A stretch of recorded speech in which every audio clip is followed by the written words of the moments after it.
moi, en général, enfin, à chaque fois que j'ai vu des films de Kiyoshi Kurosawa, euh, dès ses premiers films qui ont eu un certain succès en Europe et dans le monde, dans les festivals, dès 1997, avec un film qui s'appelle Cure, ou un film d'après qui s'appelle Charisma, qui sont des films très étranges, qui sont toujours entre rêve et réalité, ce qui peut être le cas aussi de Kairo, où finalement on est entre deux mondes, on ne sait pas.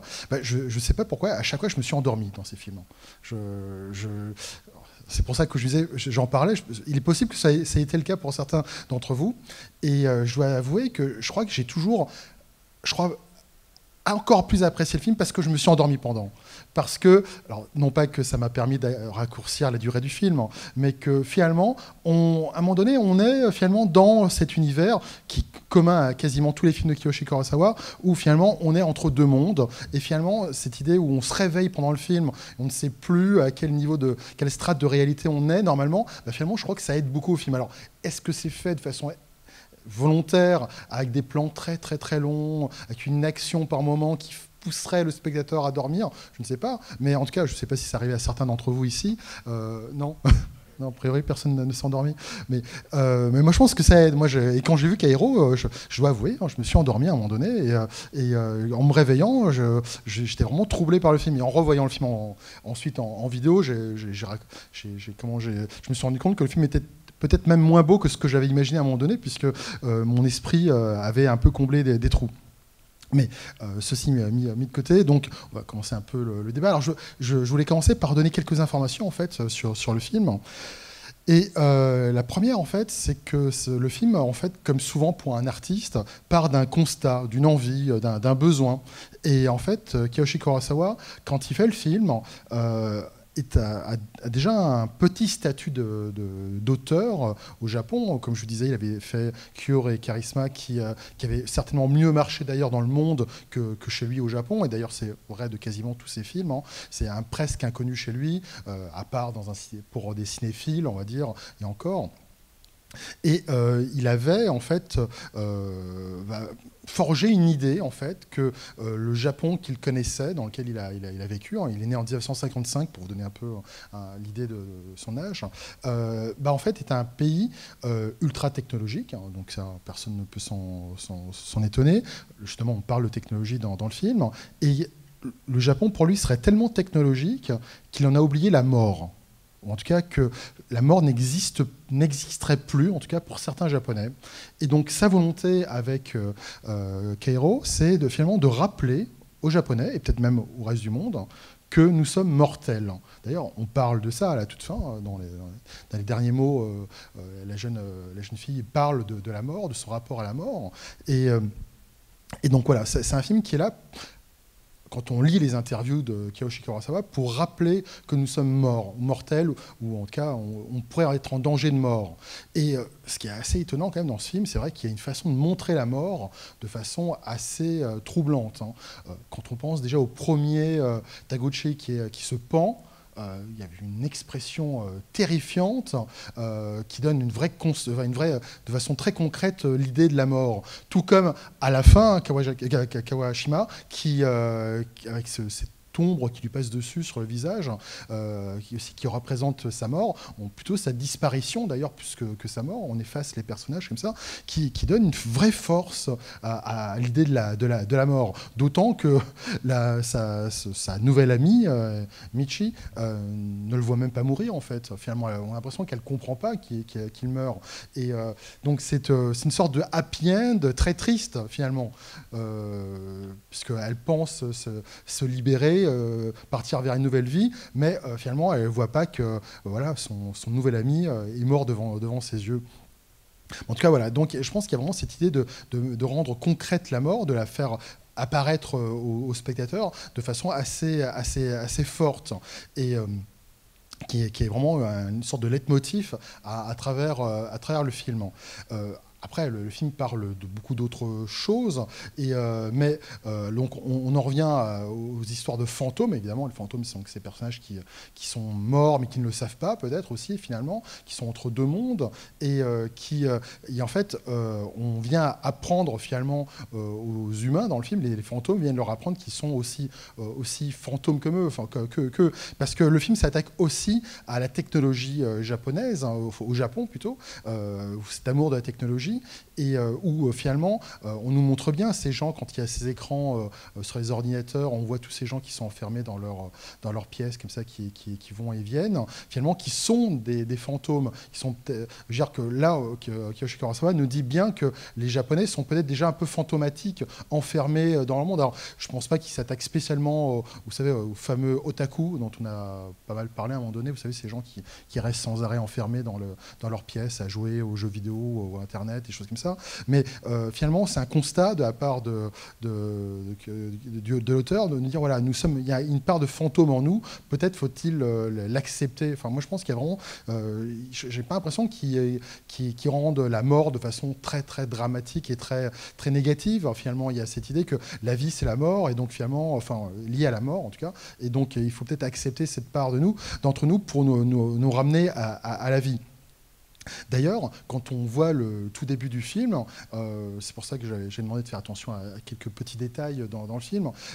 Si vous vous souvenez, le tout début du film, et pendant au moins une demi-heure du film, on a essentiellement, quand on montre l'espace, enfin, les cadres, on voit énormément de vitres, enfin les personnages derrière des vitres. D'ailleurs, c'est les premiers plans quand on voit les amis là au dernier étage du bâtiment avec les plantes. On voit des vitres qui nous séparent d'eux. On voit sans arrêt chez Taguchi un rideau en plastique translucide. Justement, tous les végétaux sont entourés plus ou moins de plastique comme ça. Il y a un monde comme ça, enfin, on est toujours à distance. On nous montre le monde à distance comme pour montrer que les Japonais, ou ces Japonais-là en tout cas, sont comme à distance du monde. Ils sont enfermés, d'abord enfermés, et comme à distance du monde. Et on a même l'espace qui est assez renfermé. Alors, sans compter qu'il y a le côté de sceller les fenêtres, les portes, tout ça. Mais on est vraiment dans un monde un peu, je dirais, claustrophobique dans sa représentation, jusqu'au moment même, par exemple, de la bibliothèque, où on a vraiment une sorte de labyrinthe, on est vraiment très enfermé. Et ce qui est intéressant, c'est que je dirais, plus la mort se met à envahir la vie des personnages ou le pays, hein, puisqu'il y a tout à coup ces disparitions dont on ne comprend rien, on ne justifie rien, en fait, de façon assez paradoxale, toutes ces barrières qu'on avait entre nous et les personnages tombent petit à petit, si vous vous souvenez. En fait, on ne voit plus ces cloisonnements entre les personnages. Et en fait, à la fin, quand ils sont sur le bord sur le port, on voit vraiment un espace très large, du ciel, tout ça, alors qu'avant, on n'avait pas ça du tout. Et donc, j'ai l'impression que c'est quand même peut-être une façon pour l'auteur de nous ouvrir, enfin, dire quoi, malgré cette mort qui envahit l'espace, plus le monde s'ouvre et plus il y a un peu de la vie qui s'ouvre face à nous. D'ailleurs, même le personnage de Kawashima, il a même une chemisette avec des bambous verts sur lui. Enfin, et même, en fait, même les personnages au début du film ont des couleurs plutôt sobres, sont habillés de façon plutôt sobre. Et plus le film va avancer, en fait, plus on va aller vers une couleur qui va tendre vers le rouge, en fait. Alors, orangé, rouge. Et je crois que vous avez demandé à faire attention à la couleur rouge, justement. C'est vrai que c'est la seule couleur qui soit vraiment, dans les couleurs primaires, qui soit très présente dans le film, en fait. Et j'ai l'impression que ça ramène aussi le rouge à la vie, finalement, au sang, la vie, toutes sortes de choses, et qui ramènerait à la vie. Et au début, on est vraiment dans un monde plutôt terne, en fait, au niveau des couleurs. Et plus ça avance, plus la vie revient. Mais en même temps, ce qui est assez étonnant, c'est que ce rouge est toujours là comme annonciateur des apparitions des fantômes. On peut vraiment systématiquement se dire qu'il y a une touche de rouge comme ça, et tout de suite, paf, comme un signe d'avertissement, en fait, finalement, au spectateur, et arrivent les fantômes. Je ne sais pas si c'est quelque chose qui vous a marqué, mais par exemple, une des premières apparitions fantomatiques, en tout cas, de représentation fantomatique, par exemple, quand Michi est chez elle, elle regarde la télé, vous savez, elle fait la vaisselle, et Alors avant ça, vous savez, elle voit la télé avec le présentateur qui a la tête coupée en fait, juste avant. Et en fait, on la voit elle qui voit la télé comme ça. Et derrière elle, il y a une grosse tache rouge. En fait, c'est son frigo rouge. Je ne sais pas si vous vous souvenez qu'il y a ça dans sa petite cuisine. Couleur qui sort du lot de tout le reste. Et à chaque fois, on a des choses comme ça. Quand ils vont dans la chambre, la pièce interdite, la zone interdite dans un sens, en bas de leur bâtiment avec les plantes, il y a dans un petit couloir, il y a une lampe rouge comme ça qui clignote. Non, ça veut dire rien. Alors, je sais pas, moi je suis pas spécialiste de l'architecture japonaise, mais je sais pas, ça paraissait pas très logique en fait d'avoir une grosse lampe rouge. Ça passe à marquer. Alors, on la voit au fond, mais dans le couloir, il y a une grosse lumière rouge qui flash. Non, ça vous dit rien? Si. Et ou, par exemple, quand ils sont dans le train et qu'il perd la fille, par exemple, enfin, elle disparaît. Il court, enfin le train s'est arrêté, et d'un coup au premier plan on a une grosse lumière rouge qui apparaît pour dire qu'elle essaye, elle est passée de l'autre côté. Et justement la scène d'après c'est elle chez elle face aux écrans et elle passe carrément de l'autre côté. D'ailleurs même à ce moment-là, elle commence à adopter une couleur qui tend vers le rouge. Elle est plutôt en magenta, mais c'est le cas aussi à la fin de Michi qui, ça c'était Harué qui est dans cette scène-là, mais Michi qui est orangé. Enfin vraiment il y a cette idée qu'il y a une sorte de vie comme ça qui arrive chez ces personnages qui avaient perdu un peu l'idée de la vie. Et même dans l'idée de vie, finalement, il y a quelque chose que... Enfin, j'ai l'impression qu'il y a une stratégie dans la construction de l'histoire et dans la narration même du film qui nous annonce qu'il y a un éternel recommencement, finalement. Je crois qu'on peut dire que quasiment toutes les scènes se répètent. En tout cas, c'est-à-dire que dans les lieux ou dans la figure de style, des choses qui se répètent, des actions qui se répéteraient, des fois toutes petites ou dans certains lieux, comme pour montrer l'idée de cycle, puisque Kairo, d'après ce que j'ai appris, donc, voulait dire un circuit, comme un circuit électrique. Alors, je peux même vous lire ce qu'en dit directement Kiyoshi Kurosawa, comme ça ce sera définitif, et vous allez voir qu'il va très très loin dans sa notion de circuit.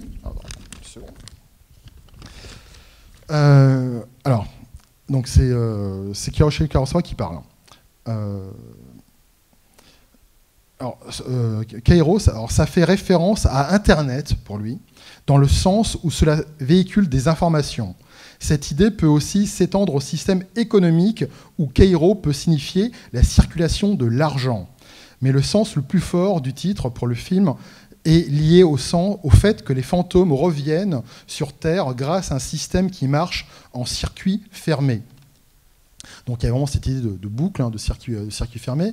Et en fait, j'ai l'impression que, moi j'ai envie de l'associer comme ça, mais l'idée de la répétition, finalement, ça amène, c'est-à-dire que la mort, c'est pas une fin. C'est-à-dire que si tout est linéaire, en fait, dans le mouvement, ça serait final. Mais en fait, on nous annonce bien qu'il y a comme une renaissance, même dans des tout petits détails, par exemple, dans la scène du train, justement, on a Harué qui met sa tête sur l'épaule de Kawabashi, et comme ça, très bien. Et tout d'un coup, on retrouve cette scène, en fait, transposée, mais dans la voiture, avec Harué, avec Michi, pardon, et où comment il y a la même tête qui se pose, ou sinon deux scènes dans la bibliothèque, des retours dans les laboratoires avec des actions qui se répètent. Deux fois on voit l'écran vidéo avec, vous savez, les molécules là, qui bougent, tout ça. Enfin, en revoyant le film, ce qui m'avait assez marqué vraiment, c'est que tout a un double, enfin toute chose a un double, et même les personnages finalement ont un double, dans le sens, je ne vais pas dire qu'ils se ressemblent en soi, mais finalement elles sont peut-être interposables. C'est-à-dire que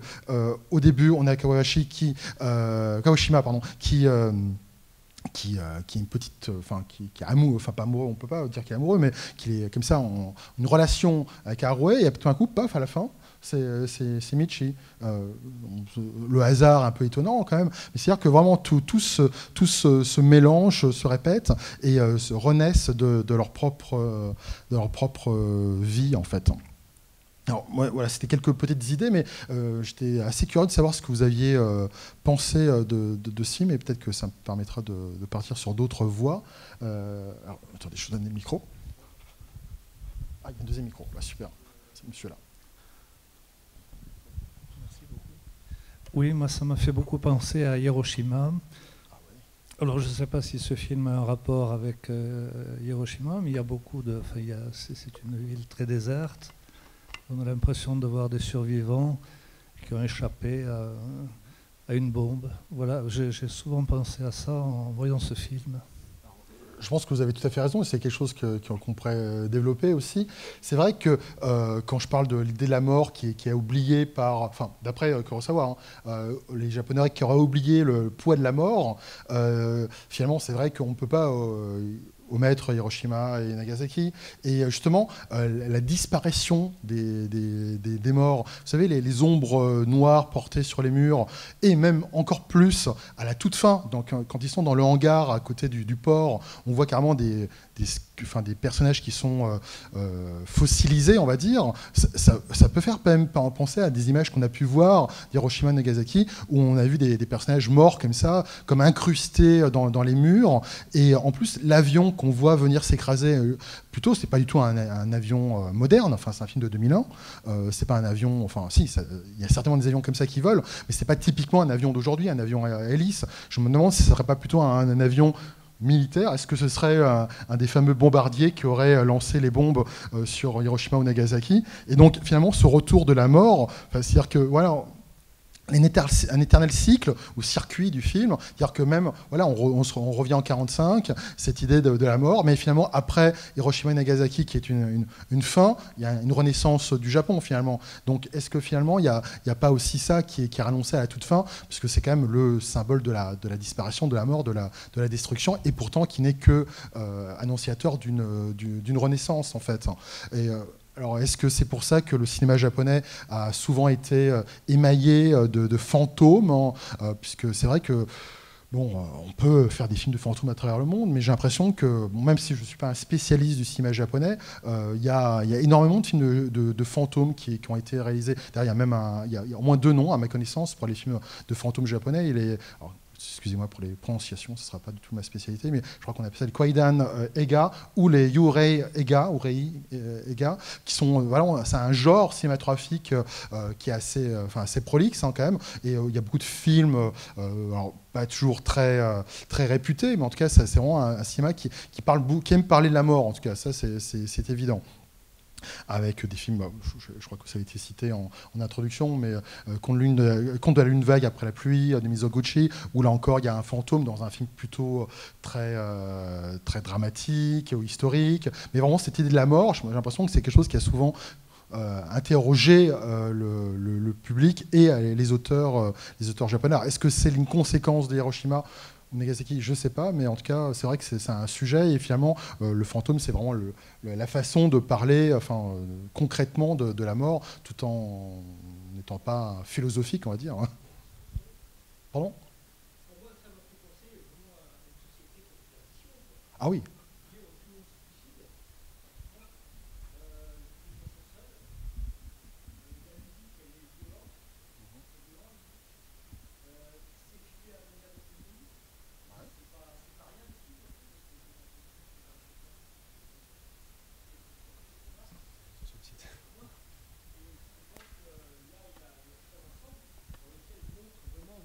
Société qui est en destruction la plus totale, quoi. Et il y a des moments même on voit des endroits où il y a des pachinko. Les pachinko, c'est l'ensemble où ils jouent. Normalement, ils jouent. Et normalement, c'est rempli de monde. Et les gens, ils se comment dirais-je, ils se frappent la tête, je veux dire, avec des billes à essayer de jouer. Ça fait un bruit infernal. Et là, en fait, c'est un calme. Et les personnes sont complètement hallucinées par les lumières. Et en fait, il y a toujours cette solitude qui est là-dedans. Et cette solitude, elle est japonaise, quoi. Et on finit seul. Comme il dit le film, bon, on finit, c'est la mort, quoi. Voilà, c'est ça. Et à la manière d'Antonioni, quoi. C'est vrai que, alors, juste pour répondre... Alors, pardon. Oui, enfin, moi, c'est vrai que le film, je trouve très, très, très sombre. Moi, ce qui m'a impressionné, c'est aussi... que les images qu'on a sur nos écrans, c'est vrai que c'est des fantômes finalement ces images. Bon. Mais c'est positif quand même parce que il y a un personnage qui s'en va sur ce bateau vers un autre monde. Donc il y a 2 groupes. Il y a le groupe de ceux qui travaillent dans les fleurs et puis donc les étudiants. Et quand vous disiez qu'il y avait des doubles et qui se renvoyaient, dans chaque groupe il y en a un qui a vraiment envie de vivre. Et puis, il y a ceux qui ne veulent pas vivre. Et ce qui est intéressant, c'est quand même dans un des 2 groupes, il y en a une qui a envie de vivre et qui part sur ce paquebot. Bon, effectivement, il y a une solitude terrible et il n'y a plus rien, mais on peut comprendre qu'effectivement, c'est ce que ressentent les Japonais avec tout ce qu'ils vivent. Et il n'y avait pas eu encore Fukushima. Et on pourrait penser qu'il déjà il y a eu Fukushima. Et puis, ce que je trouve intéressant aussi, c'est le fantôme femme qui arrive en dansant. Effectivement, on pourrait penser à du Butoh, la manière dont elle avance avec beaucoup de lenteur. Voilà. Enfin, moi, j'ai été très impressionnée. J'ai pas du tout eu envie de dormir. Et j'ai très peur des fantômes et j'ai peur de rentrer toute seule chez moi. Quelqu'un va se dévouer, hein, je pense. Et alors, juste pour revenir à ce que vous disiez, parliez d'Antonioni, par exemple, effectivement. Il se trouve que c'est une des références qu'a pu citer Kiyoshi Kurosawa par rapport au film. Il y a des films comme L'Éclipse, par exemple, où justement, à la fin, alors, ce qui est très étonnant, et en fait, c'est ce qui rend la chose plus étonnante encore, c'est qu'il va citer plusieurs références très différentes. Alors, Antonioni, ça c'est une chose. Donc vraiment, vous savez, c'est le cinéaste de l'incommunicabilité. C'est le grand terme qu'on peut associer à Antonioni. Antonioni, par exemple, c'est l'Aventura, Blow Up, voilà, l'Éclipse, La Note T, d'autres. Et donc ça, c'est une première chose, effectivement, sur un monde où il y a une super communication. D'ailleurs, on nous parle d'Internet, hein, quand même, avec cette idée que Internet va ouvrir la porte aux fantômes. Finalement, c'est en ça que c'est un film un peu prémonitoire. Alors après, est-ce qu'il pensait que Internet allait tuer... Enfin, en 2001, Internet existait déjà. Je veux dire, ça commence à exploser dans le monde entier, mais c'était sûrement déjà très, très avancé au Japon. Mais on voit bien que c'est l'ultra-communication qui va tuer. D'ailleurs, c'est une question que pose Aroe à Kagoshima. Pourquoi tu veux prendre Internet? Tu veux rester en contact avec les gens? Ou on sent bien que, après lui, non, pas vraiment. Tout comme le patron de la pépinerie qui dit oui, il faut pas parler, enfin, il faut pas aider les gens, ça se retourne contre soi. Enfin, on sent bien que la communication, elle est qu'on en viciée dès le départ. Et alors ça, c'était pour Antonioni. Et justement, cet espace aussi, l'espace à la Antonioni. D'ailleurs, ce que j'avais oublié de dire sur la représentation de l'espace, c'est que pendant tout le début, en fait, on a donc ces voiles. Aussi, on n'a pas de profondeur de champ. On a quasiment tout le temps du flou juste après le premier personnage, comme pour montrer l'isolement. Justement, vous parliez d'isolement. À la fin, on n'a plus du tout ça, hein, d'ailleurs. Alors, dans les autres références annoncées par Kiyoshi Kurosawa, il annonce un film qui peut peut-être vous étonner, même si on le retrouve un peu dedans. C'est l'invasion des profanateurs de sépultures. Body Snatchers, un film de Don Siegel, un film de 1956. Je ne sais pas si ça dit quelque chose. Non ? Il y a plusieurs remakes en plus. Hein. Oh non, il y a au moins 5 ou 6 remakes. Hein. Après, depuis 1956, ils en ont fait beaucoup, avec des noms différents des fois, mais le dernier en date, ça doit être un film qui s'appelle Invasion, avec Nicole Kidman. Mais Ferrara en a fait un, Philip Kaufman en a fait un, Abel Ferrara en a fait un, enfin il y en a eu plusieurs. Vous savez, c'est des extraterrestres qui vont dupliquer, cloner les gens. Dans leur cave, on met une espèce de grosse cosse, une espèce de grosse plante dans laquelle pousse le double de la personne qui habite dans la maison. Et une fois qu'il a poussé complètement à sa taille normale, il remplace l'autre personne. Et en fait, il est identique en tout point, sauf qu'il est un peu apathique. Il est vraiment sans émotion, en fait. Et donc ça aurait été une référence pour l'auteur dans sa monde comme ça de clone, en fait, tout simplement. Et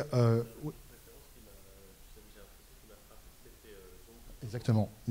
Alors, ça, elle n'est pas annoncée par Kurosawa, mais effectivement, ce monde de zombifié était très étonnant. Vous savez, c'est le deuxième volet, la Nuit des Morts Vivants, enfin après La Nuit des Morts Vivants de Romero, un film de 1978, où en plus il y a une phrase comme ça où un personnage dit quand il n'y a plus de place en enfer, les morts reviennent sur terre. Et ça. Voilà. C'est un hélicoptère qui part, mais effectivement. Non, mais ça me paraît évident comme référence, sauf qu'il n'en a pas parlé. Mais disons que c'est peut-être pas une référence très noble par rapport à Antonioni, on va dire. Mais pourtant, c'est un bon film. Hein, Mais c'est vrai que la phrase est très forte. Il y a une imagerie comme ça qui est forte. Après, peut-être que tout n'est pas fort. C'est plus un film sur contre la société de consommation, en fait. Vous savez, où c'est des gens qui se réfugient dans un centre commercial et qui sont attaqués par des zombies, qui, comme par habitude, reviennent sur les lieux de leurs achats pour consommer une fois morts. Donc vraiment une dénonciation totale de cette société, alors que La Nuit du mort-vivant était plus un film contre la guerre du Vietnam, tout simplement, de façon transposée. Et donc, oui, c'est un film comme ça qui est un peu aux confluences de plusieurs références. Et donc ça prouve aussi quand même que Kurosawa veut faire du cinéma, quoi. Il veut vraiment tenter de finaliser, de dire quelque chose sur son monde en concluant, enfin disons en allant chercher toutes ces références. Alors, est-ce que vous aviez d'autres réactions face à ce film qui se veut vraiment troublant?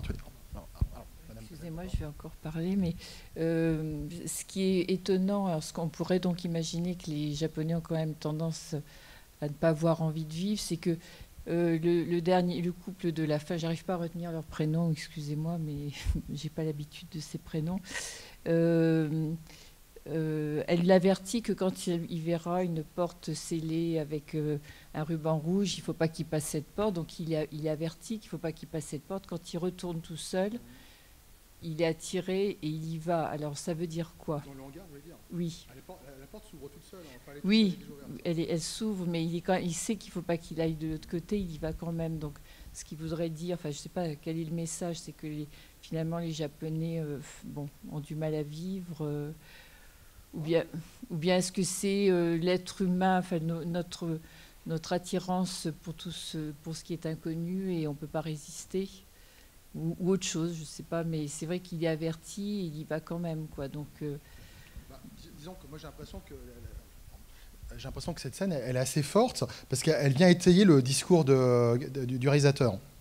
Vous savez, c'est l'accident bête, genre le bouchon roule, on va le chercher, comme dans tous les films d'horreur, évidemment il y aura toujours le tueur à côté, normalement dans un film d'horreur. Et là, il y a donc, je pense que plus qu'un fantôme, je suis à peu près, enfin c'est ce que le film a l'air de me dire, il rencontre la mort réellement, c'est la mort qu'il voit.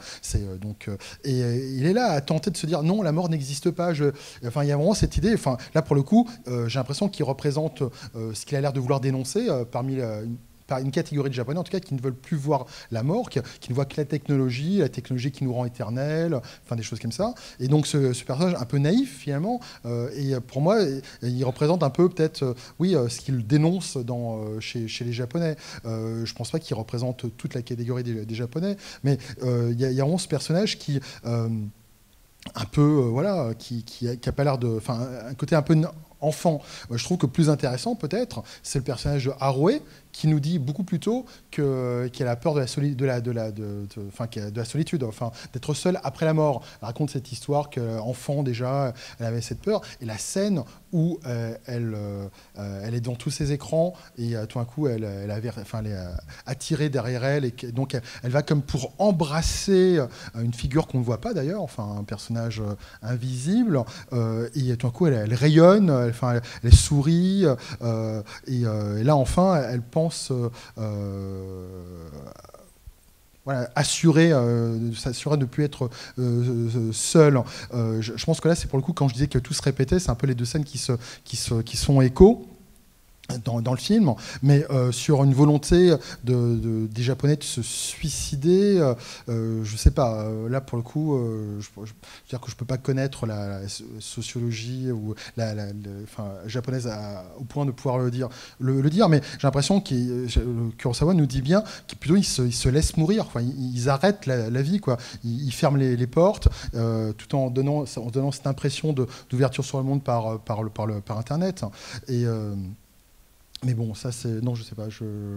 Cette volonté de... J'ai l'impression que oui, que plutôt c'est la solitude qui est le plus le sujet. D'ailleurs, quand la mort vient, et elle parle au personnage, elle lui dit, voilà, je suis... quand la mort est une solitude éternelle. Donc oui, on nous dit bien que la mort est là, quoi. Qu'il n'y a pas de... qu'on ne peut pas en échapper. Il lui échapper, pardon. Je voulais dire quelque chose, au fond. Oui, juste pour rebondir sur ce que vous venez de dire à l'instant, c'est vrai que moi l'impression qui me reste du film, c'est cette solitude-là qui est presque désespérée. Pour moi, c'est ça qui pousse les gens, les personnages qui se suicident dans le film. C'est vraiment ce facteur-là. Et pour moi, les héros du film cherchent à tout prix à former des couples pour ne pas être seuls. En fait, c'est un peu leur objectif à chacun. Et néanmoins, je vois peut-être plus de pessimisme que vous. À la fin, vous parliez d'ouverture. Et c'est vrai, alors peut-être que j'ai mal compris. Et dans le sens où vous évoquiez l'élargissement du cadre, notamment avec la disparition de ces écrans, de ces surcadrages en fait. Et pourtant, il y a un des derniers plans quand ils sont dans la voiture qui, pour moi, qui dure en plus et qui refaisait ce cadre-là en fait. Et j'ai eu le sentiment que malgré que ce soit fini, on continue, etc., ils étaient encore dans le cadre. Et une autre chose qui a renforcé cette impression, c'est en fait le tout dernier plan, qui est un écran de télé qui s'éteint. Et je me suis dit, enfin, ça fait quoi, la boucle dont vous parliez, et je me suis dit, bah mince, en fait, on est encore dans l'écran, on n'en est pas sorti de cette affaire-là. Et c'est en ça que je vois plus de... Enfin, que moi, je l'ai vécu comme beaucoup plus sombre, un peu, peut-être comme vous, madame, beaucoup plus sombre ce film. Donc, voilà, ça, c'est une des choses que je retiens. On peut continuer. Il est sombre, mais il y a une petite lueur d'espoir. Et alors justement, ce qui est étonnant, c'est que ce personnage va derrière cette porte ouverte, alors qu'en fait, il recherchait effectivement à fuir la solitude en formant ce couple. C'est ce qui m'a un petit peu étonné, moi, dans le fait qu'il ait besoin, alors, sachant qu'il, bon, même s'il voulait rencontrer la mort et il s'était donné une chance quand même de vivre avec cette fille qu'il avait rencontrée. Il en avait perdu une, mais il en avait retrouvé une autre. Voilà. Donc pour moi, il y a quand même une petite lueur d'espoir, mais c'est vrai qu'en même temps, elle est faible, quoi. Alors, oui, alors juste sur le final, c'est vrai que non, je suis pas optimiste sur la fin. Moi, je trouve ça de façon très pessimiste. Effectivement, en plus, on a l'image qui se rétrécit comme un écran d'ordinateur. Et tout d'un coup, on voit. C'est vrai qu'il faut l'avoir vu, parce que c'est à toute fin du film, on peut être un peu distrait, mais effectivement, l'image s'éteint comme une télé pouvait s'éteindre à réalité ou un écran. Non, c'est plus le cas. Vraiment, ça s'était pas appelé de la même façon. Mais il y a cette idée que voilà, elle est déjà dans la boucle. On va dire, elle est rentrée dans la télé, enfin dans l'ordinateur ou dans Internet. Finalement, c'est une illusion. Enfin, elle pense vivre, mais c'est une illusion. Elle est déjà dans la mort, quoi, parce qu'elle voit pas le monde tel qu'il est.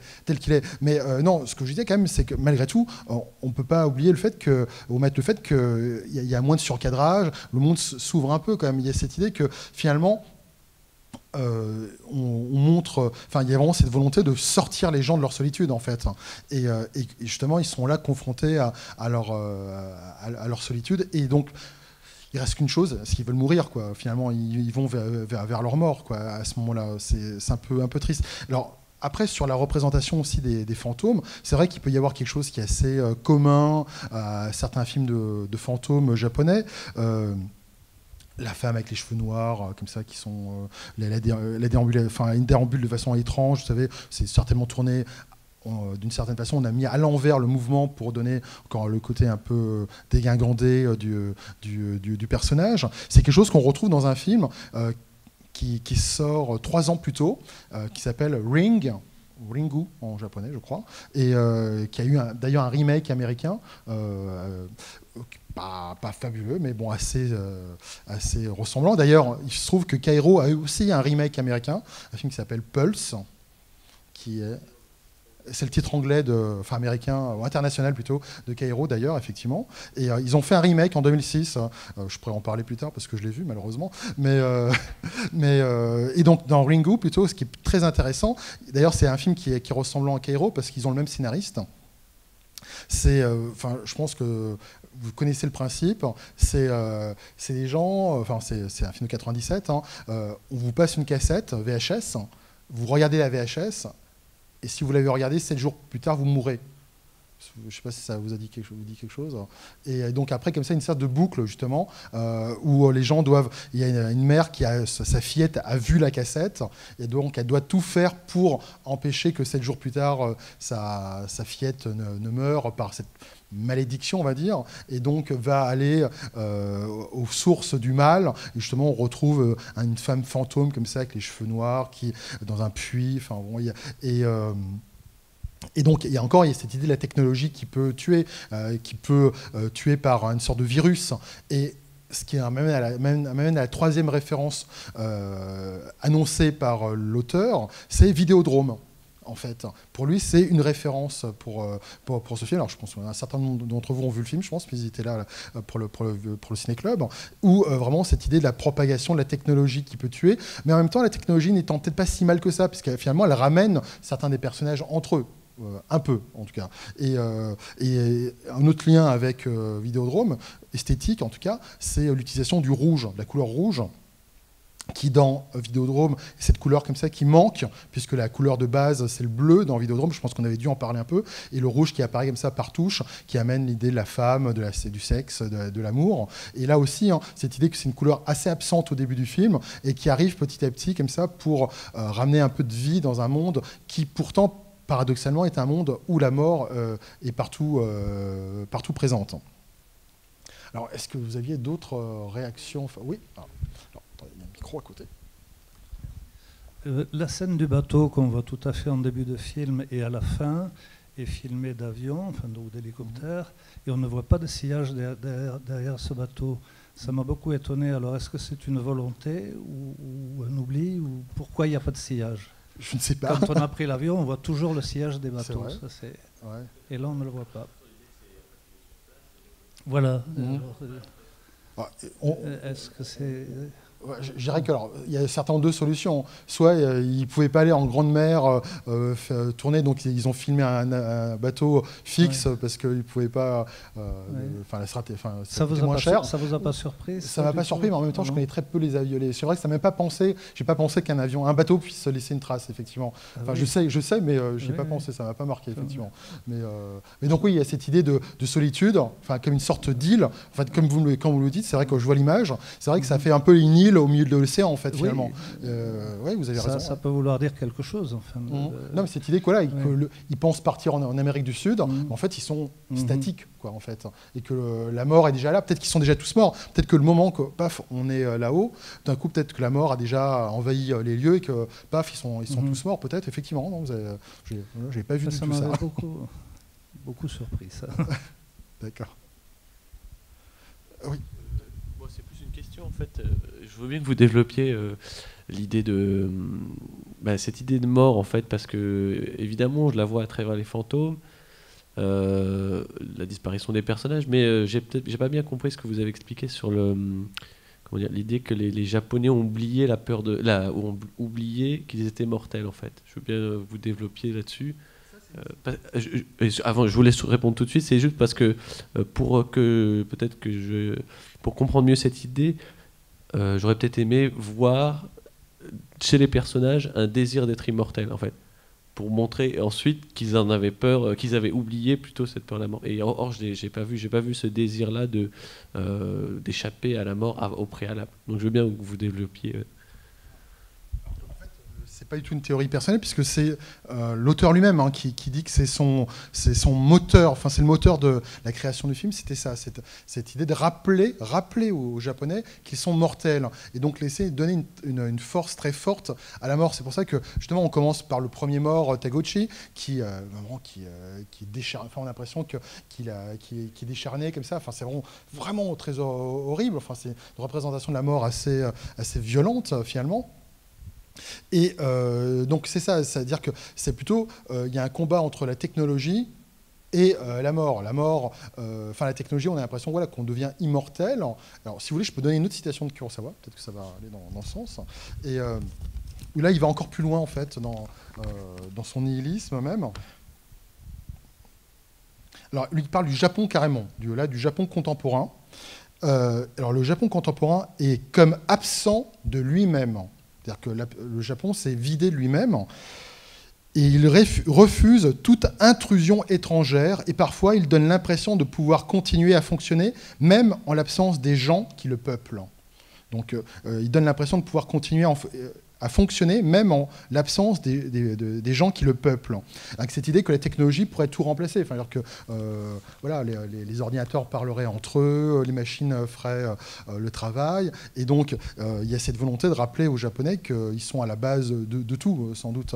Et c'est en ça que j'évoquais la chose. Et je pense que oui, voilà, il faut certainement vivre au Japon, peut-être pour avoir cette impression-là, en tout cas, Kurosawa là. Et donc, voilà, c'est cette idée de peut-être donner envie de vivre en montrant la mort, en fait. Moi, je pense que ça peut être assez paradoxal, mais en montrant le risque de mourir, finalement, donner envie aux Japonais de sortir, de s'intégrer à la vie, quoi, d'aimer, ou enfin, des choses comme ça. Alors que c'est vrai qu'au début, on a ces personnages qui sont très, très distants les uns des autres. Même dans la communication, on voit une non-communication, parce que tout se fait par téléphone au début. Genre, on tombe sur des téléphones qui sonnent dans le vide, des choses comme ça. Les personnages, quelque chose de très étonnant, en fait, c'est dans la représentation de l'espace, encore une fois, au-delà même des barrières ou des cloisons, des choses comme ça, les personnages c'est un film où il y a très, très peu de gros plans, sauf à la fin, d'ailleurs. On se rapproche, enfin, c'est pas des gros plans, mais on se rapproche des corps ou des visages. Mais au début, on a souvent des personnages comme ça, avec une caméra un peu plongeante sur l'espace, enfin la pièce, les pièces, et on voit les personnages qui se parlent vraiment à distance. Très rarement, ils se touchent, ou il y a des scènes comme ça, où, par exemple, un personnage, quand Harué et Kawashima sont dans l'appartement, ils doivent partir ensemble, et on a l'impression qu'ils vont s'embrasser, tout d'un coup ils passent l'un côté de l'autre. Enfin, il y a vraiment cette idée que dans le film, les personnages sont à distance ou se croisent. Il y a un côté déjà presque fantomatique de ces personnages. Et je trouvais ça très étonnant, très, très impressionnant, où petit à petit, en fait, à force d'être répété, cette constitution de l'espace, finalement, on comprend qu'il y a un manque de communication, un manque de lien, en fait, qui justement vont se désagréger, enfin, petit à petit, pour ramener les corps, quoi, de ces personnages. Même alors là, pour le coup, je parlant pas japonais, je sais pas, mais j'ai l'impression, en tout cas, que plus ça avance, plus ça parle de façon moins erratique. Je sais pas si quelqu'un fait du japonais ici ou non, parle japonais, non. Mais, en tout cas, c'est une impression que j'ai eue, mais même le ton, enfin, j'ai l'impression qu'il y avait un peu plus de vie, d'articulation dans les mots. J'ai l'impression qu'au début, c'était des mots souvent un peu scandés. Je les trouve un peu austères au début dans leur manière de jouer, justement, ça m'avait un peu interpellée. Non, mais ça va être ça aussi, vraiment cette idée qu'au début, on a l'impression que c'est plutôt une sorte de dialogue formel, mécanique, machinal même. Et, l'expression absent d'eux-mêmes, elle est très parlante en fait. Je comprends mieux effectivement son propos avec ça. On a l'impression des espaces vides. Oui. Oui, et comme l'invasion des profanateurs de cette culture, c'est maintenant je comprends mieux. C'est vrai que les personnages sont désincarnés presque des fois. Surtout après qu'ils aient vu bien sûr les originaux. Ils sont rarement face à face. oui, bien sûr. C'est ça. Ils se regardent pas au début du film. Ils sont toujours en train de se tourner le dos, tourner en rond. Ils n'ont pas de lien social. En plus, les relations, les choses qui les lient, c'est des choses un peu incompréhensibles. Pourquoi ils ont besoin de la disquette de Taguchi? Enfin, on nous explique rien, c'est tant mieux d'ailleurs. Mais c'est dit que c'est liens artificiels, quoi. Il est étudiant, mais en fait, on ne sait pas trop ce qu'ils font. Même. On ne sait pas trop ce qu'ils font dans leur vie privée. Ils ont pas de vrai rapport entre eux. On ne sait pas trop ce qui les lie, comment ils sont connus. Ils n'ont même pas l'air spécialement d'être amis. On n'a aucun signe de quoi que ce soit de sociable entre eux. En fait, c'est comme c'est une société qui n'a plus rien de sociable, en fait. Sauf qu'en fait, c'est la scène au café. C'est vrai qu'elle dénote, parce que je crois qu'elle est la seule où ils ont une activité un peu sociale, où il y a de la figuration. Mais sinon, à part ça, j'ai l'impression qu'ils sont tout le temps en train dans une fonction, quoi. D'arroser les plantes, d'être sur leur vie. Ouais, mais en même temps, dans cette scène, en fait, si vous vous souvenez, on a le logo du café en rouge, la caméra est derrière la vitre, encore une fois, comme d'habitude. Ils sont trois autour de la table, ils boivent leur cocktail, ils sont assez à distance. les mots ont du mal à sortir quand même. Tout d'un coup, il y a Harué qui dit, Michi qui dit, tiens, au fait, voici la disquette, alors qu'elle est en train de parler quand même du deuil, de voir. Je trouve social, oui, c'est une apparence de social, mais il y a tout aussi peu de vie, en fait, de relations que ce qu'il peut y avoir avant, en fait. Je dirais que plus le film avance, plus il y a quelque chose, plus il y a une expression des sentiments, plus des corps à corps. Quand il y a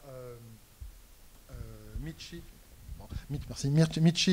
qui tente d'aider Yonko, qui vient de voir le fantôme. Là, elle tente de la toucher, de la rassurer, enfin des choses comme ça, choses dans son appartement à elle. Et alors que plus tôt dans le film, on a une scène où on voit sa mère. D'ailleurs, c'est assez étonnant. Il n'y a quasiment pas d'adultes dans le film, d'adultes, de vieux, on va dire, enfin de parents, on va dire, de parents dans le film. Il y a cette scène où la mère fait la vaisselle pour sa fille, s'inquiète de sa vie sociale. Et tu vois pas ton père, ceci, cela. Et elle part comme ça, mais elles sont aux deux opposés, le petit appartement, mais ils sont quand même aux deux opposés. Alors on voit bien que les corps se touchent pas, et pourtant c'est sa mère. Après, bon, voilà, on peut dire c'est les Japonais, ils sont comme ça, je sais pas, mais non. Mais pour montrer qu'il y a une évolution, on va dire. Que tout d'un coup, elle est prête à aller toucher, aider, ou d'ailleurs, elle met sa tête sur l'épaule du garçon à la fin. Enfin, vraiment, il y a cette idée que, oui, effectivement, au début, rien ne les rapproche. Et que finalement, ils arrivent à comprendre leur humanité en se touchant, en allant proche, finalement, en se rendant compte que l'autre n'est pas un fantôme, l'autre est concret, il peut le toucher. Je crois que vous vouliez dire quelque chose, madame. Oui, j'étais en train de penser qu'en parlant de face à face, en fait, les seuls face à face qu'il y a, c'est avec les écrans, finalement, que ce soit leur téléphone ou bien les écrans d'ordinateur ou de télévision. C'est vrai. Et en fait, finalement, je me demande dans quelle mesure le réalisateur ne montre pas les écrans d'ordinateur comme des miroirs, en fait. C'est vraiment une sorte de miroir, puisque justement, il y a cette idée de l'image miroir dedans, une sorte de mise en abîme. Vous savez, quand ils ont la disquette, ils voient la photo, ils disent « Ah tiens, c'est Taguchi », avec en plus le visage de Taguchi dans l'autre écran. Donc finalement, c'est une sorte de personne... Et même la scène où on a Kawashi qui est devant son écran. Il y a vraiment cette idée que vraiment, c'est ces sortes de personnages qui fondent dans l'image. Il y a vraiment cette idée qui se regardent, un miroir tout simplement, et qu'il faut sortir de la chose pour vivre. Je crois que vous voulez parler, non ? Effectivement, la scène où, je ne sais plus son prénom, embrasse le fantôme, en fait, et Harué. Et alors peut-être une question sur, c'est peut-être à la fois évident, je sais pas. Finalement, toute cette grande scène dans l'usine désaffectée, quel sens ça pourrait prendre peut-être, je sais pas. Je sais pas. Il y a un truc, un monde qui périclite. C'est un choix fort de faire se dérouler presque le climax du film dans cette scène. Donc peut-être vous avez un avis là-dessus. Dans l'image du Japon qu'on peut avoir ultra technologique, les grands buildings, des choses comme ça, on n'a rien de ça. On est à Tokyo et pourtant c'est une vulgaire banlieue. On a l'impression, effectivement, il y a ce côté décrépit de l'usine, mais je dirais qui amène de la vie en fait. On voit beaucoup de métal rouillé. Il y a un côté vivant à la chose. Au-delà même de dire « Ah, c'est moche, c'est détruit, c'est en décrépitude », j'ai l'impression que c'est de la vie, quoi. C'est derrière le glacé de la technologie, enfin, la vie reprend son droit. Et vous voyez, il y a pas mal de couleurs un peu ocre qui vont à l'encontre du métal, tout simplement. Et là encore, j'ai l'impression de dire « Voilà, la vie peut revenir, la vie peut arriver ». Après, au-delà de ça, je pense que c'est aussi un lieu assez symptomatique de tous les films d'horreur. C'est une sorte de château hanté dans un sens. Il y a quelque chose qui joue de ça, avec la porte interdite, les choses comme ça, dans ce genre de film. Mais c'est vrai que c'est une scène c'est une séquence très très longue qui nous dit bien qu'elle est très essentielle, puisque on a ces personnages qui finalement enfin sont obligés de se mettre face à leurs désirs, leurs envies, leurs besoins en fait, surtout pour le garçon en fait, qui exprime son envie désespérée de vivre en fait, disant voilà, je peux être éternel, tout ça quoi. Et tout ça pour aller dans le sens de Kurosawa qui nous dit voilà, que le japonais a oublié qu'il va mourir, enfin qu'il peut mourir, ou le poids de la mort. Donc cette idée que voilà, il faut être proche de la mort pour comprendre la vie. Enfin, pour moi, c'est ce que j'ai envie de voir dans le film, c'est nous amener près d'une expérience proche de la mort pour, en tant que spectateur, peut-être avoir envie de sortir de la salle et de vivre, en fait. Revenir à la vie, quoi, en fait. Mais l'un étant assez lié par la force des choses, quoi, en fait, tout simplement. Est-ce que vous aviez d'autres réactions? Enfin, je serais assez curieux de savoir quels sont les... Non Quand vous disiez que, justement, il veut mettre les Japonais face à la mort, justement, je pensais à cette scène où il nous force, en fait, à regarder en même temps que Kawashima, je sais plus comment ça s'appelle, la mort en face, en fait, et de très près. Et enfin, je pensais que c'était une scène très importante, justement. Il nous force vraiment à la regarder en face. La scène où le fantôme, la mort s'approche de lui, en fait, et petit à petit, en fait, la focale le focus se refait et on voit ses yeux bien en face, en fait. Ah oui, ok. Oui, c'est l'image de la jaquette. Oui, c'est l'affiche du film aussi. L'affiche française du film. Alors c'est vrai qu'effectivement, en plus moi je sais pas, mais j'ai l'impression que son visage est plutôt assez serein quoi, à la mort. Enfin très blanc évidemment, on peut penser à tout le théâtre traditionnel japonais, mais au-delà de ça, enfin on a un personnage qui est un peu, je dirais, sans âge.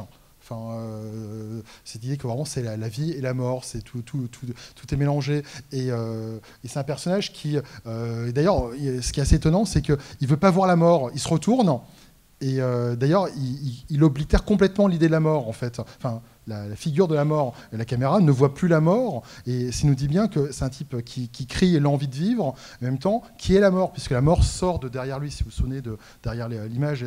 On nous dit bien que voilà, là, on ne peut pas oublier la mort. La vie, c'est la mort, et la mort, c'est la vie. Enfin, finalement, ça ne fait qu'un. Alors, il y a une scène que je trouve intéressante, enfin, il y a un personnage que je trouve très étonnant. J'ai vraiment eu du mal à comprendre ce qu'il était, en fait, dans le film. Et pourtant, c'est un personnage qui est nodal, puisqu'il est au centre, et pourtant on ne le voit quasiment pas.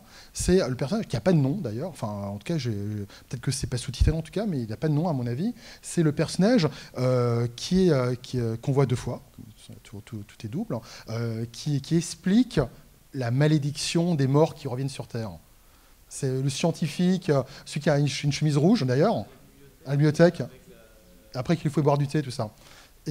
Et c'est celui qui fait l'expérience sur les molécules, là, enfin, qui bougent, qu'on voit là encore deux fois. Et ce personnage, je me demande s'il est humain, en fait. Oui, il voit les choses. Et en fait, vous savez, la scène où il dit « Vas-y, cours derrière le fantôme », s'ils avaient vraiment voulu attraper le gamin fantomatique, ils auraient fait une tenaille, il serait mis de chaque côté. Mais il est là, il rit presque derrière, presque un côté un peu diabolique peut-être, je ne sais pas vraiment, mais en tout cas, il a l'air de s'amuser que ce personnage entrevoit en fait qu'il y a autre chose que la vie, quoi, qu'il y a un au-delà, en fait, qu'il y a un monde des morts. Et d'ailleurs, plus tôt dans la séquence, on a donc Kawashima qui lit un livre sur les spectres, vous savez, après qu'il ait vu la fille à Harué qui lise le même livre. Et il y a une chose très étonnante, il est là comme ça sur la table à lire, la caméra est en plongée sur lui, de haut, et il y a une ombre comme ça qui passe sur la table, comme ça. On voit pas tellement, on voit deux pieds du personnage, mais c'est son ombre comme ça, l'ombre qui apparaît, et comme on sait que les ombres c'est un peu les morts en fait dans le film, parce qu'on a vu tout ce qui est qui est imprimé sur les murs. Là c'est une scène, qui nous dit bien qu'il est entouré par la mort et qui poursuit la mort. En fait, finalement, c'est un peu sa mort à lui qu'il cherche ou qu'il serait en train de chercher. toute la narration sur comment, à un moment donné, il n'y a plus de place pour les fantômes, c'est filmé en fait avec une image un peu d'une webcam en fait. Vous savez, une image un peu granuleuse. Donc là encore, on nous revient sur l'idée d'Internet. Et d'ailleurs, si le film on n'a pas parlé pour l'instant, mais au niveau du son, il est très étonnant. Il y a des chuintements, des cris, des voix, comme ça. Et on sent, c'est quelque chose qu'on a oublié aujourd'hui, hein, mais à la fin de la destruction de l'usine, en fait, c'est la deuxième usine du film, en fait, enfin la première avant la dernière, on a la caméra qui se porte sur une petite prise, sur un bout de mur. Et on entend le bruit, vous savez, d'un modem. On n'entend plus ça aujourd'hui. Hein. Mais vous savez, les vieux modems 56K, bzzz, comme ça. Et on comprend bien que donc on rappelle à cette idée que c'est Internet voilà, qui déclenche le virus, quoi, qui va finalement ouvrir la porte aux fantômes. Mais bon. Et, oui.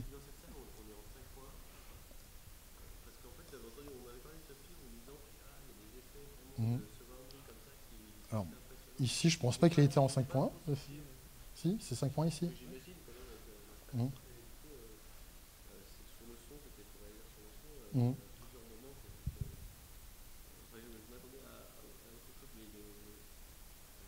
Bah, c'est un petit film hein, quand même. Alors, je ne sais pas s'ils l'ont mixé en 5 points, ça, honnêtement, je l'ignore.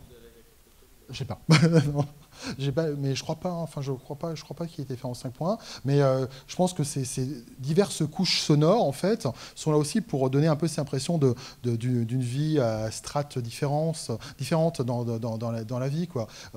Ça, c'est quelque chose qui est assez impressionnant, quoi. Comment finalement, c'est un film qui peut s'écouter aussi. Hein. Enfin, c'est vrai que c'est pour ça que même si on dort, finalement, on entend un peu les choses dans le film. Alors. Chanter, c'est un peu stressant le micro. La voix chantée est très belle dans la première apparition finalement la première vraie scène d'apparition avec cette femme qui danse au-dessus du canapé quand elle passe comme ça. Et j'ai l'impression que c'est presque là le premier gros plan du film. Et c'est peut-être pour ça qu'il est si saisissant d'ailleurs. Et à ce moment, il y a un petit chant Enfin, c'est un chant ou une voix, et c'est ce qui revient après. Et je trouvais ça c'est vraiment très beau, comme au niveau du son. Ouais. Non, c'était une remarque. Non. Moi, je voulais rajouter que je trouvais que la représentation de l'image des fantômes qu'on peut se faire est bien faite. Enfin, moi, j'ai pas l'habitude des films de fantômes, pas du tout. Mais je trouve que c'est bien fait, quoi. Moi, je suis vraiment rentrée dedans. Mais ce qui m'a surtout impressionnée, c'est comment l'image peut capter quand même, hein, et comment elle peut nous isoler. Ça, je trouve que moi, je ressors de la salle. Enfin, bon, j'étais consciente de ça, mais je trouve que ça imprègne beaucoup cette idée-là. Je vous rassure, quelqu'un va vous ramener. Hein, parce que... Et ah bon, très bien. Et non, mais aussi il y a quelque chose qui est assez caractéristique du style de Kiyoshi Kurosawa. C'est aussi il fait durer les plans, quoi. C'est vrai que, je dirais presque des fois au point de l'insupportable, peut-être même, mais finalement, cette idée où on ne sait plus où qu'on est, quoi. On fait part de l'action, quoi. On est mis à mal par l'image. C'est vrai que ce n'est pas du cinéma du divertissement, quoi. C'est un cinéma plutôt de l'expérience, c'est un cinéma expérimental, mais c'est un cinéma de l'expérience. On est broyé par l'image et par le rythme du film. C'est vrai que je pense que tout le monde a dû se dire à un moment donné que c'était un peu long, peut-être, non ? Quand même, honnêtement. Ouais. Mais voilà. Mais en même temps, est-ce que ça ne participe pas d'une stratégie du réalisateur pour nous broyer, quoi, vraiment ? Parce qu'il fait ça sans arrêt. S'il a fait ça une fois ou deux, il a dû se rendre compte que c'était long. On aurait dû lui dire. Et donc, le fait de dire j'y vais quand même, c'est vraiment cette volonté de malmener le spectateur. Parce que finalement, voilà, on est tous formatés par un certain type de cinéma, souvent anglo-saxon, américain en tout cas, et avec un rythme, il y a la télé. Et là, tout d'un coup, c'est vrai qu'on expérimente une autre un autre rythme de vie, quoi, en fait, enfin, de spectateur du film. C'est en ça que c'est. Après, il faudrait peut-être pas voir que ça, mais c'est vrai que c'est une vraie expérience. Et c'est en ça que aussi qu'on voit tout. Enfin, j'ai l'impression qu'en 2 minutes, on sait que c'est un film de Kiyoshi Kurosawa. Ça a une patte, quoi, en fait, et souvent très sonore, mais ça vient aussi de son expérience du cinéma indépendant japonais. En fait, c'est quelqu'un qui a commencé à faire des films au tout début des années 80, alors qui a commencé à faire des films alors que j'ai vu en plus, qui sont pas terribles, hein, mais il a fait ce qu'on appelle des pinku eiga. Alors, pinku eiga, on appelle ça aussi des romans porno. En fait, c'est des films érotiques japonais, hein, qui étaient à la mode dans les années 70 et un peu 80. Et c'est des petits producteurs qui avaient donné ces films à faire. Et donc des films, vous imaginez, c'est pas censé être une œuvre impérissable, hein. Et les 3 films qu'il a fait, il a été renvoyé à chaque fois par la société de production qui lui a donné un peu l'argent pour les faire, parce qu'ils n'étaient pas érotiques. Les films érotiques sans érotisme. Alors c'est vrai que quand on a vu ces films, c'était aux formes des images, on était tous très frustrés. On disait, mais quand même, on nous a dit que c'est un film érotique, il n'y a pas de femme nue. Enfin si, une femme très très loin dans l'image qui est nue, mais bon. Et en fait, voilà, c'est quelqu'un qui suit pas les normes et qui joue sur la frustration du spectateur aussi, j'imagine, à un moment donné. Et ça a été tellement grave que carrément, il a été boycotté du cinéma, en fait. Pendant 5 ans, il n'a pas fait de cinéma. Parce que voilà, alors, non, ce type, il fait pas ce qu'on lui demande de faire, en fait, tout simplement, quoi. Et donc pendant ce temps-là, il est devenu prof de cinéma à la fac de Tokyo. Et je pense qu'il a développé encore plus une approche théorique du cinéma, en fait. Et ce qui est intéressant, c'est que dès qu'il se remet à faire du cinéma, je pense que ça en 89. Il va faire un peu il va le faire de façon un peu boulimique. Il va faire de la télé, des séries, des films de cinéma, des films tout petit budget. Et je parlais donc du son. En fait, vous savez, dans les films indépendants, les films qui n'ont pas d'argent, en général, ils misent tout sur le son. Parce que le son, c'est ce qui coûte le moins cher à faire. En studio, on peut s'amuser à créer un univers. Voilà, parce que le tournage, on n'aura qu'une semaine pour tourner, donc voilà, et pas d'éclairage, et pas de ceci, pas de cela, mais le son peut améliorer les choses. Et ce qui explique en fait que tous ces films, mais je vous assure, on peut vraiment faire l'expérience, fermer les yeux, vous écouter, et c'est une puissance assez hallucinante. Aussi bien les 3 films que moi je conseillerais, hein, c'est-à-dire Cure, Charisma et Kairo, qui sont, c'est pas un triptyque, hein, mais c'est des films qui parlent de la mort à chaque fois. Cure, c'est un personnage qui a une sorte d'hypnotiseur, et quand il marche comme ça à travers le pays, et il vampirise un peu les gens. Enfin, il les tue à distance. C'est un tueur à distance. Et Charisma, c'est l'histoire d'un arbre. Alors, un arbre dans la forêt qui vampirise tout ce qui est autour de lui, toute la vie en fait de la forêt. Donc, comme quoi, ça m'a envie de rappeler l'idée de la mort dans la société japonaise n'est pas neuve, mais en tout cas, là, pour le coup, et donc, c'est des films où, justement, c'est assez peu narratif, et donc, le son est toujours aussi très fort.